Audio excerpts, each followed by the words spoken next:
It's time to have your say. Welcome back to the Q&A, answering your questions in the wrestling community. It's time for another episode of Ask SCW, coming straight after this.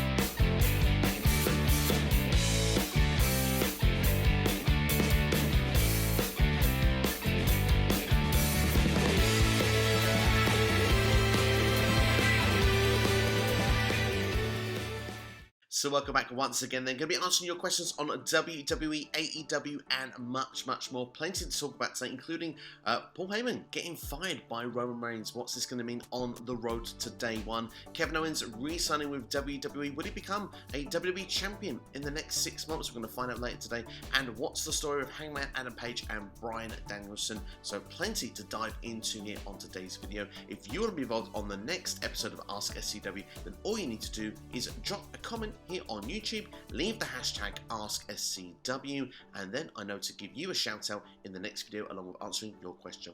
Of course, as well, you can follow me on these platforms coming up on your screen right now: Instagram, Twitter, Facebook. Of course, you can do the same on there as well. But without further ado, let's get on with our first question this week, which comes from Super Sonic X asking, what's your thoughts on Roman Reigns betraying Paul Heyman? Do you think that Heyman is going to side with Brock Lesnar again before WWE Day 1? Also, happy birthday, Steve.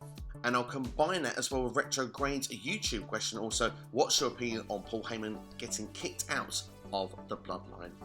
Well, first off, I want to say a huge thank you to Super Sonic X for wishing me a happy birthday. Yes, it was my birthday yesterday when I put the Q&A out, so technically it's not my birthday now, but hey, we can celebrate over a weekend, right? But no, thank you very much for the birthday wishes. I had a fantastic day. Moving on though to Paul Heyman being kicked out of the Bloodline. Of course, Roman Reigns firing Paul Heyman this past week on SmackDown. I guess we should have seen it coming, shouldn't we, after the previous week on SmackDown? But, Brock Lesnar saying he wanted to go hunting and fishing with Sami Zayn, and Paul Heyman sort of being the advocate there for that second, bringing the Brock that we know out, and the Brock that we knew that was a destroyer, destroying Sami Zayn, destroying, those doctors as well, or nurses if you want. And then we see to this week, Paul Heyman saying, look, he was not doing this, to protect Brock. He was actually protecting Roman from Brock Lesnar, which of course led to that turn. So, yeah, my thoughts on it. I'm not surprised by, obviously, the turn of events in storylines. We've been building to a moment like this. I think it was very well put together. It was almost very Mafia-like, wasn't it? The way the hug was done then before the turn and the Superman punch. And the thing is, it comes down to blood in the bloodline. I mean, Paul Heyman isn't blood when it comes to that. And like Roman says, he wasn't a fan that the Usos kept losing each and every week. So if they let him down, he can sort of work past it. He can get over it. With Paul Heyman, thank you for 40 years of service to my family, but from this point onwards, you're no longer needed. So for me, in storyline terms, it's brilliant. It's built this up very, very nicely. What happens next? Of course, I've not seen the spoilers of SmackDown for next week. They've already been pre-recorded. So I am completely spoiler-free, so we'll have to wait and see what will transpire. But I imagine we see Brock Lesnar at the end of SmackDown coming out to the aid of Paul Heyman. You can only imagine that Paul Heyman will sort of come to the ring with Brock Lesnar when it comes to day one. That's my prediction of what I think will go down. Now, I have said this previously. I did think that the big finish originally was my prediction was that Paul Heyman would turn on Roman in the match to be aligned with Brock Lesnar in a sort of kayfabe way, and that was to trick Brock Lesnar for then Heyman to turn on Lesnar in the match then afterwards. So it was like a double swerve, then Roman would pick up the victory. We've eliminated the first part of that already, so now Roman is the one that's kicked Paul Heyman out. But is this what it seems? I still believe that Paul Heyman will be with the Bloodline after this. This is a trick. This is to almost give a conclusion to the storyline of what side is Paul Heyman on, because now, and theoretically what we've seen now, he's not been given a choice. He's been kicked away from the Bloodline. So it makes sense for him to say, well, look, I had two guys to go for. I will go with Brock Lesnar. Brock seems to want me to have me as the advocate once again. And maybe this was all the tricks and stuff that's been led along the line to get to this moment where we get to day one, and then Brock Lesnar is screwed by Paul Heyman. Roman Reigns picks up the victory. We know that Paul Heyman was with Roman all along, and then we generally do have a reason to build to another match because Brock Lesnar knows that he does not have Paul Heyman by his side. He is all alone going after the troubleshoot. So that's what I predict will happen Will that be the case? We'll have to wait and see. I'm very excited to see how this is going to go. I think it's been built really, really well, this rivalry, and yeah, I can't believe I'm saying that after we've seen this match being done so many times in the past, and sort of been a bit lackluster with it. This feels like it's been the best booked it's ever been. So yeah, I'm really excited for day one. I think it's going to be a great show, and this feels like a big time main event. I'm looking forward to seeing if that prediction actually plays out, or what we're going to get instead. But I'd like to know what you think about this. If you enjoyed it on SmackDown, what you think is going to be leading to it going forward.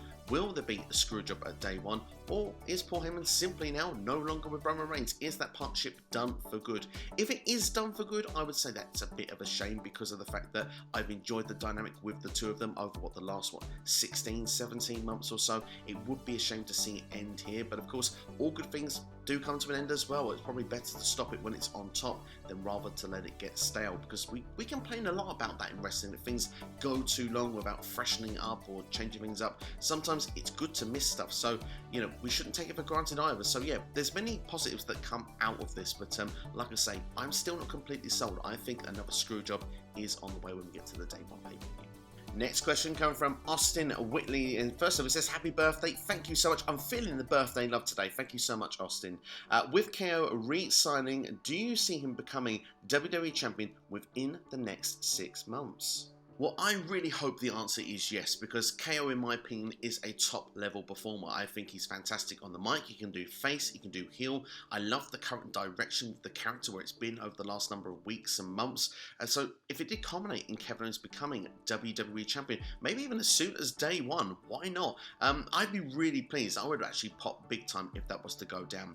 My biggest fear is that we get another Cesaro moment. Around the start of the year, Cesaro was renegotiating his contract to stay with WWE, and then he was actually given a big push, wasn't he? He was actually put into the main event picture, even got a pay-per-view main event against Roman Reigns. He got that championship match, I believe it was a WrestleMania Backlash if I'm not mistaken. The problem was, it was one and done, and what's become of Cesaro since? He's completely faded back down, hasn't he? He's gone all to the point that he's in arguably you could say a meaningless program with Ridge Holland, which I'm actually, weirdly enough, going to be discussing in the next question. But to look at, I hope that doesn't happen with KO, because for KO, it's just a lot of potential that I don't want to see wasted. Now, granted, he's had some great moments in WWE. He's been treated really, really well, and for KO, he says he's really happy. It was an easy decision. He said he's done it for his family. It's the place he's stayed the longest, and if reports are to be believed to be true, he's earning big money. He's on like the Bray Wyatt style money now to stay with WWE. They really want him to stay put, and the belief is backstage that for morale, they're really happy with the fact that KO has re-signed, and it could have a big indication as well on Sami Zayn's future. It seems now more likely that Sami Zayn will re-sign with WWE as well, if he hasn't already. It just hasn't been announced at the time of me recording this. So, and Sami Zayn's another one. He's also been in and around championship matches recently as well. Funny how they want to keep these guys around. But hey, for KO, I really hope it happens, because like I say, I think he deserves it. I think he's a top tier talent. I do wonder and worry what happens though with the storyline he's got now, whether he kind of goes back into that mid to upper mid card after this program, because personally for me, I'm going to say right now, if Big E loses the championship at day one, I think it's Seth Rollins that wins the gold, and I think then perhaps we build towards Big E and Seth Rollins at WrestleMania. That feels like that's the big money match of the 4 competitors in there right now, because that's where we started with. KO's got himself in there. Now Lashley's been added as well. Maybe we knock it down to a triple threat at first, then we go to the singles match. We'll have to see how it's going to be booked and how it's going to be played about. But for me personally, I don't think it will happen, but I hope that it does. Next question comes from Martin Lorenzo Correa. Do you think that WWE has dropped the ball with Ridge Holland? Has this relationship with Sheamus been any good? I appreciate the shout out, SCW, on one of the best wrestling Q&As.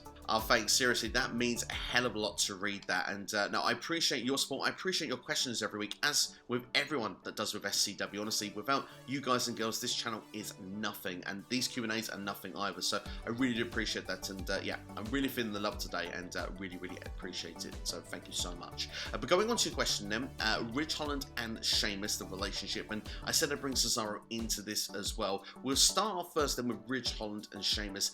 It just feels a bit false, doesn't it? It doesn't feel real. I look at Sheamus and I think how he was on Raw. I know he was in around the mid card, but when he came to SmackDown, it felt like it was going to be a big deal. That Sheamus was going to be one of the top guys once again, because it's quite a young roster there. And I understand they want to use someone like a veteran like Sheamus and his experience to help someone like a Ridge Holland. From that relationship, Ridge can only benefit and grow in time.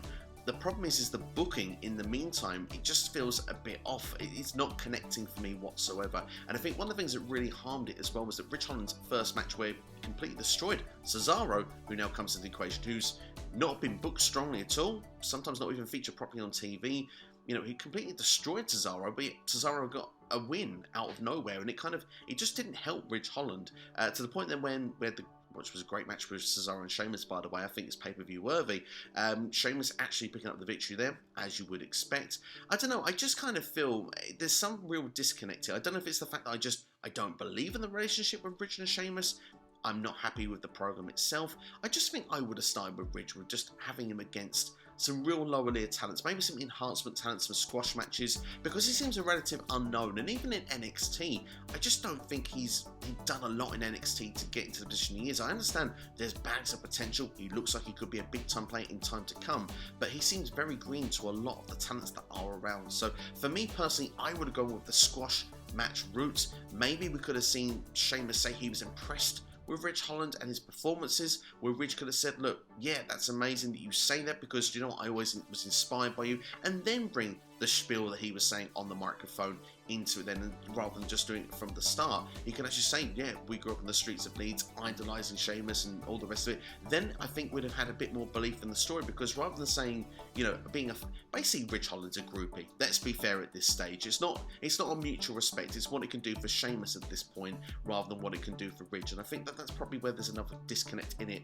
with the Rich Holland experiment so far. The fact as well that he's not had a 100% success rate on the main roster already on SmackDown, and losing to someone that hasn't been booked the strongest in recent times doesn't help. Now, I know he picked up the victory this past week, but still, I think perhaps maybe I'm being harsh, it's still early stages, but we'll have to see where it's going to go. But yeah, I would say so far, this experiment, there's something not clicking, not quite working, and I do hope that WWE addresses that, because yeah, there's a lot of potential in Rich Holland, but I also feel for Sheamus, he feels like he's being dragged down the pecking order a bit. It kind of feels not quite as bad as Happy Corbin and Madcap Moss. It's becoming, you know, nails on the chalkboard every week watching them two at the minute. But I mean, Sheamus could and should be doing so much more and so much better. He's at a high profile standard on SmackDown. I really enjoyed the match with Drew McIntyre the other week as well on SmackDown. So that's the sort of things that I want to see Sheamus doing at this moment. Rich Holland, I think he should be more beating enhancement talents and building a reputation at this point. Switching things up to AEW for the rest of this video, we've got Mike, Tanhab's Mike, and his question was this week. AEW has painted themselves into a corner with Hangman Page versus Bryan Danielson. Page is the biggest babyface in AEW and should not lose the AEW title till late summer, but it seems that Bryan will get the title in early 2022. Should Page have a long title reign? Fantastic question, and strong opinions in that as well there. I'm looking forward to diving into this, because of course we had a big week this week. That 60-minute time limit draw, Hangman Adam Page against Bryan Danielson, in what I do think was an absolutely superb 60-minute match. I felt it flew by. The only thing I think is a minor criticism, I should say, is the fact that we had the adverts in the middle of some of the match, because it takes you away from the action that's going on. Despite even you can watch in that little screen, it does kind of give a bit of a disconnect from time to time. But as a match itself, the way it was structured, and we had sort of 3 matches in that sort of 60 minutes, 20 minutes each of the filling out process, the big moves, the bloody spot as well for Hangman, to then have those sort of near fall finishes and submissions at the end. I thought it was absolutely superb. And what I think of a narrative from this as well is, like you said there, it is too soon for Hangman Adam Page to lose the championship. He shouldn't be losing it anytime soon, but hey, it's the Hangman Adam Page story here, and doesn't it kind of suit Hangman to kind of lose that championship quite early, because he's been doubting himself all the way until recently to actually go and win the AEW championship. Does that storyline vanish now, or do we actually get a point where he couldn't beat Bryan Danielson even in 60 minutes, and it gets to a point of, can I do this? Am I the right person to beat the champion?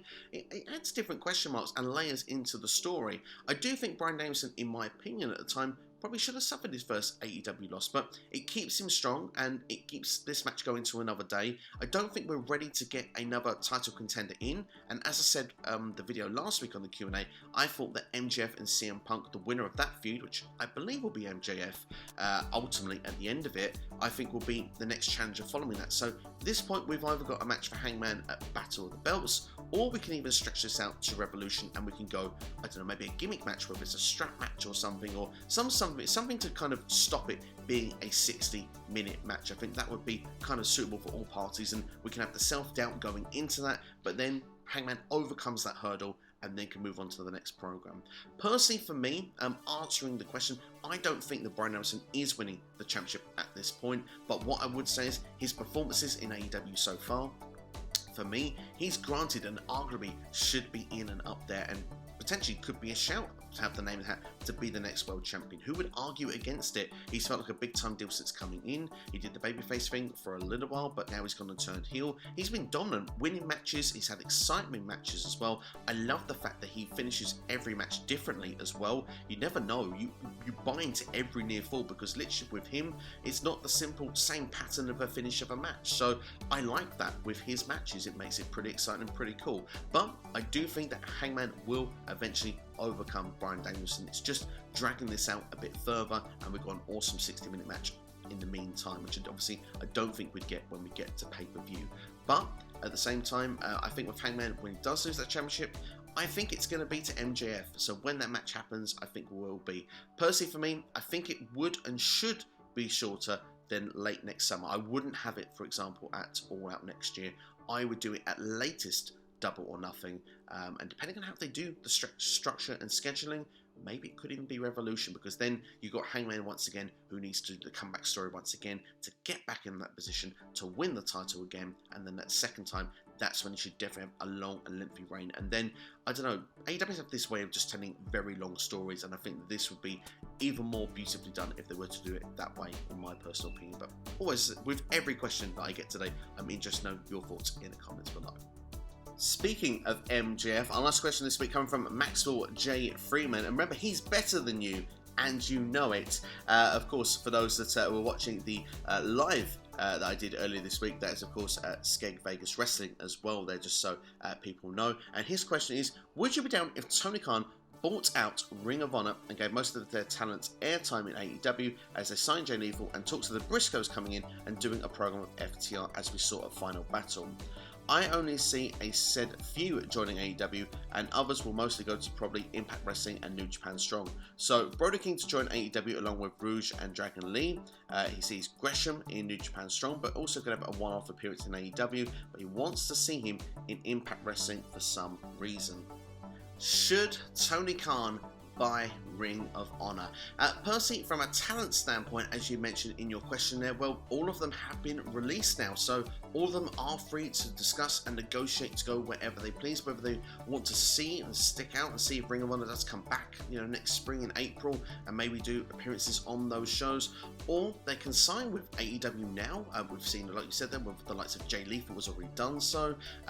We're expecting Brody King to make his debut in House of Black with Malachi Black very shortly. It seemed to be a nice, well put together video package this past week on Winter is Coming, or Dynamite if you will. And as well, that Josh Woods as well did an appearance. I believe it was Dark this past week, was in the losing effort, so potentially he could be there as well. You mentioned the Briscoes also with FTR. Could they put that on AEW TV? We'll have to wait and see. So there is that potential that Tony Khan can bring in the talents he wants now, so that really isn't necessarily an issue. And of course, yeah, he could do that to give TV time. Does he need a Ring of Honor company itself to keep it going as a feeder promotion? When you've got Dark and Dark Elevation that's already kind of building the talents for the future, it's their equivalent of like an NXT if you want to go from WWE standpoints. I don't think he needs a Ring of Honor. I think the thing that he would probably want out of it, if he was going to take something out of it, is the tape video library. That is what is most crucial for Tony Khan and for All Elite Wrestling. You look at the talents that they've got, and to have that video library would be so good and so well utilized for AEW going forward. You look at some of the people that were in Ring of Honor in earlier days. We've got now with Bryan Danielson and CM Punk. You look at people as well that we've seen, in the last sort of 5 to 10 years with the likes of Jay Lethal, the Young Bucks. We've had Cody in there for a couple of years, Adam Cole, Bobby Fish. We're probably going to get Kyle O'Reilly soon as well, to be fair. And we've even had Kenny Omega in there as well. And of course, when you look at like Supercard of Honors, when he was even, big time New Japan as well. So, there's so many talents that they can benefit overall by doing this and having this tape library. And most importantly, if we remember where this all began with, it began with a show called All In, which of course is on Ring of Honor's video tape library. So for that, to have all that footage that you get, all the history of Ring of Honor, to have that original show all in, if Tony Khan and All Elite Wrestling ever wanted to go to a video streaming service like we have with WWE, with the WWE Network, or Peacock for those in the States, for someone like Tony Khan to say, right, okay, we're going to do that. We have now, like, 2 years worth of Dynamites. We've got, Rampage that started off as well. We've got these feeder shows like Dark and Dark Elevation that are on YouTube, could all be a part of this package. You've got pay-per-views that are available now, a couple of years worth, so like 10 pay-per-views. We've then got All In, the original one, and all this videotape library of all these classic moments from Ring of Honor history as well. They might become quite appealing to a streaming service that might want to have them, like, for example, like a Netflix or anyone like that. And all of a sudden, yes, you can still have your pay-per-views on your fight services and stuff like that, but AEW would be in the same position where you wouldn't have to necessarily charge people the same sort of money you're charging right now for pay-per-view, because you're getting paid that money to be on a streaming service. And like I say, when you've got a lot more footage to offer out to people, new stuff is going to be updated all the time, you become much more appealing to a buyer that would want to put into that service. So for that reason, I think that's what would be the appeal for Tony Khan to buy a Ring of Honor if he wanted to outright. And also, it would stop, should there ever be a situation or a day that Vince McMahon and WWE would want that videotape library, because for them, of course, Ring of Honor wouldn't be of an existence or a need or a purpose for them afterwards either, but to have the tape library to go on the WWE Network or Peacock, whichever you prefer, it's that situation where they have all this history of wrestling with WCW, ECW, Evolve. They want the history of wrestling all in one place, so it could become an appeal to WWE, although not as many of their stars now are former Ring of Honor stars, now the fact that a number of them have gone to AEW, but you still have your likes of Kevin Owens, and if Sami Zayn re-signs, and AJ Styles in there as well, so there would be a purpose if WWE wanted that footage. And could you imagine if Vince McMahon had his hands on the rights to All In for his video library? Now, granted, I don't think that would ever be going on the network or Peacock for people to view, unless there was ever a day that WWE won the war over AEW and AEW was no longer in existence and WWE had the rights to all their tape library as well. That's the only way I'd see Vince putting that show available for everybody to see, All In. But at the same time, it certainly would be, it would be interesting in the war, put it that way. But for me, that would be my reason why I think Tony Khan should buy Ring of Honor if he wants to, because from a talent standpoint, I personally don't think he needs to, as the talent is already released. And for where they will go next, I have done a video already, which I recommend to check out, and we'll put at the end of this video, is where I think all the Ring of Honor talents will go. Now, granted, a couple of things have changed already. It looks like Brody Lee will be going to AEW, not to Impact Wrestling, which I predicted, and as well as that, also the Briscoes, perhaps with FTR, could go as well to go and compete in AEW at some point, and not NWA, which was a prediction at the time, because I did wonder if they would go to one of those two promotions. And I do know that they have had previous experience of wrestling with NWA in the past. As for Jonathan Gresham, just before I leave this video, I would like to see him in Impact Wrestling also, just purely because of the fact of the X Division. I think it'd be quite cool to see him in that environment. Of course, his wife, Jordan Grace, is there as well. So yeah, I'd be quite down to seeing that. But of course, if he wants to go to AEW, so many great matches you could see Gresham having. Needless to say, Bryan Danielson would be a dream one that I would want to see, even if it was a one-off appearance. That's definitely something I want to see through the Forbidden Door in 2022.